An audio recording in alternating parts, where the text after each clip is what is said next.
Thank you. Good morning. Good morning, CPAC. You know, I walk in this building a couple of days ago and people come up and say, thanks for giving me some energy and inspiration.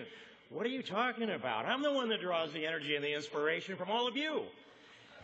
And when I go out of here, I'm going to go out of here like a rocket to engage those people that are undermining the pillars of American exceptionalism. Some more. But I had some thoughts that I wanted to start out with. And that is that about 3 weeks ago, I'm on an exchange program where we negotiate with the European Union, and I go over there every other year. They come here in between. I was sitting in a conference, and they had an expert on the Middle East there, and he began to talk to us about how the Muslim Brotherhood in the Arab Spring that has taken place, and summer and fall and maybe another spring, that Arab Spring is, and the Muslim Brotherhood, according to him, is a hollow ideology. A hollow ideology. And they're willing to die for what they believe in. And I listened to that, and I thought, I've gone to church here in Western Europe, and they are museums if Americans don't go over there. There are museums every day but Sunday, at least. And where is the hollow ideology? I listened to one of those elected representatives say to us that he had inadvertently outed himself as a Christian, and therefore everyone suspected his policy agenda as being rooted in his Christian beliefs, and he couldn't be effective as a legislator. Not in America. We're the exact opposite. If people don't understand that we have a core faith of beliefs, we don't trust their agenda. And that's the difference. But I'm watching it come back here to the United States, and I look at the agenda that's been coming out of Congress recently, and it seems to me to be a hollow agenda. There's a lot more to this country than buy, sell, trade, make, gain. Yes, economics are important, and yes, free enterprise capitalism is a pillar of American exceptionalism, but it isn't the central point. It isn't the sole point. And it isn't the only picture, the only piece of the picture of the shining city on the hill.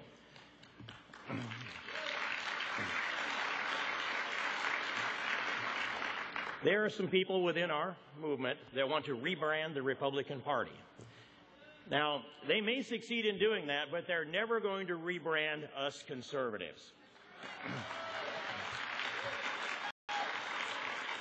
The things that we believed in for generations, and in fact centuries. The Founding Fathers understood this. They saw that vision from God and said, these rights come from God, these liberties come from God, and they set about, with His hand, shaping the United States of America in that vision and in that image. And we know what the pillars of American exceptionalism are.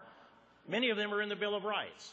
Freedom of speech, religion, assembly, the press, the right to keep and bear arms.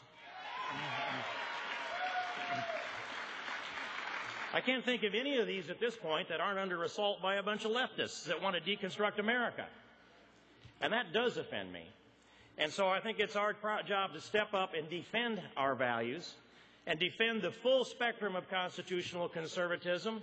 I'll stand there with all of the people that want to rebrand the Republican Party to work on the economic side of this agenda, but I invite all of them to come over with all of us to work together on the full spectrum of constitutional conservatism, including life and marriage and the rule of law.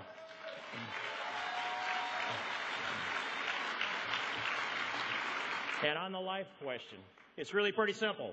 I went through the toughest election of my life last fall.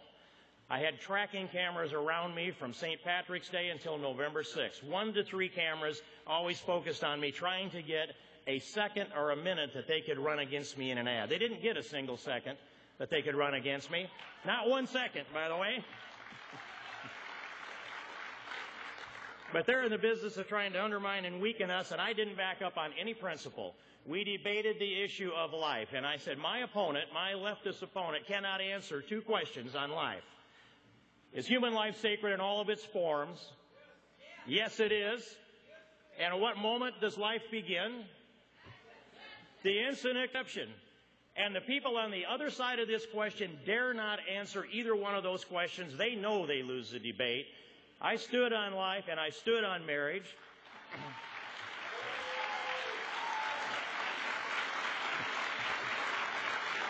And the thing that a bunch of people that have been backing away from these challenges don't seem to realize is I'm still standing. Now, Now, why is that? I didn't run a campaign on jobs in the economy, jobs in the economy, jobs in the economy, and beat that drum until I beat people into sleep. That's part of it, all right.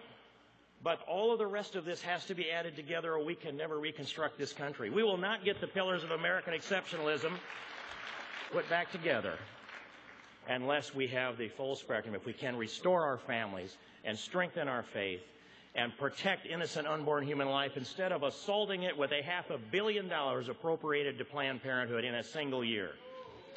That's got to go. Obamacare has got to go.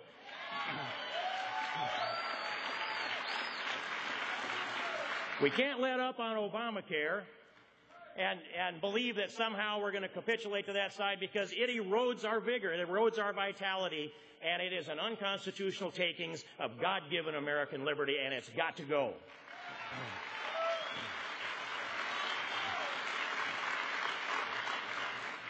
Now, Ronald Reagan only let me down a couple of times in 8 years.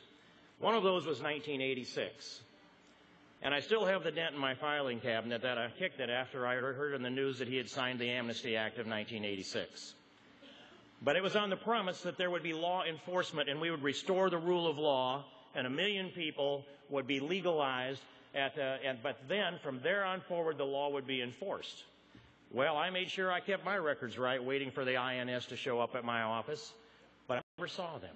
Neither did thousands of businesses, but the enforcement in Reagan era was greater than the enforcement in any succeeding administration, and now the rule of law is so eroded with regard to immigration.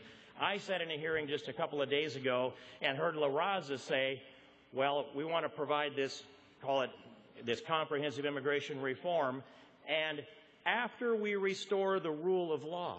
La Raza is telling us after they restore the rule of law by waiving it, they've eroded the rule of law, and Republicans seem to forget that of the 11 or 12 million that they say are here, and I think it's 20, 2 out of every 3 are Democrats, and Democrats know that. This is a political agenda on the part of the Democrats, and the president came to us and said, I'm trying to help you Republicans. I'm not buying it. I remember 1986. I know the rule of law is a more important pillar of American exceptionalism than can afford to be sacrificed. I know that Ronald Reagan said to us, the shining city on the hill. And he never told us that that was our destiny or our destination. He said, that's who we are. Well, there is a destiny and a destination for us.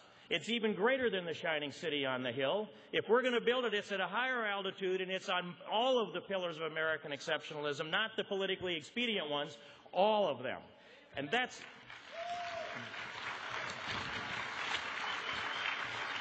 So that's what I challenge all of you. Join me in restoring the pillars of American exceptionalism. And of those who think that the kind and gentle language of self-deportation was what cost the presidency, I would suggest to the leftists that have deconstructed the rule of law, America's pillars of American exceptionalism, cities like Detroit and Chicago, either go live in those enclaves that you constructed, or you go ahead and self-deport. We've got a country to rebuild together. Thank you. Thanks so much.